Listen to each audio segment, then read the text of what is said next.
បាទសួស្តីមិត្តភ័ក្តិពុកម៉ែបងប្អូនទាំងអស់គ្នាបាទថ្ងៃនេះខ្ញុំសូមបង្ហាញខ្លាញ់ថ្លែនសុតនិងខ្លាញ់ថ្លែនសុតលេងជាមួយសត្វបាកិនបាទនេះជាដបខ្លាញ់ថ្លែនសុតហើយនេះជាដបខ្លាញ់ថ្លែនសុតលេងជាមួយសត្វបាកិនបាទសម្រាប់ប្រសិទ្ធភាពវាគឺសម្រាប់ខ្លាញ់ថ្លែនលេងសត្វបាកិននេះរយៈពេល3ថ្ងៃគឺប្រសិទ្ធភាពលឿនតែម្ដងមិត្តភ័ក្តិអស់គ្នាហើយសម្រាប់សុតវិញរយៈពេល1អាទិត្យឡើងទៅគឺប្រសិទ្ធភាពមិត្តភ័ក្តិអស់គ្នាហើយប្រសិទ្ធភាពវាគឺល្អខ្លាំងមែនទែនគឺប្រើត្រូវច្រើនមែនទែនដល់តែ95%អ្នកដែលគាត់ប្រើត្រូវហើយ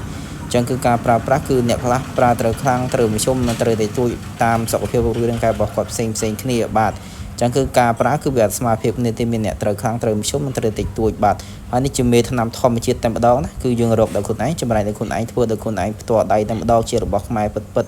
មិនអាចនាំចូលមកពីណាបានទេនេះគឺជារបស់សុទ្ធតែម្ដងមិត្តភក្តិអស់គ្នានិងបើសិនជាចង់បានក៏អាចអ្នកនងបានតាម Telegram នៅលើវីដេអូនេះបានមិត្តភក្តិអស់គ្នាកុំភ្លេចខ្លាញ់ថ្លែងសុទ្ធនិងខ្លាញ់ថ្លែងសុទ្ធលេខជាមួយសុទ្ធបាកិនបាទអរគុណច្រើន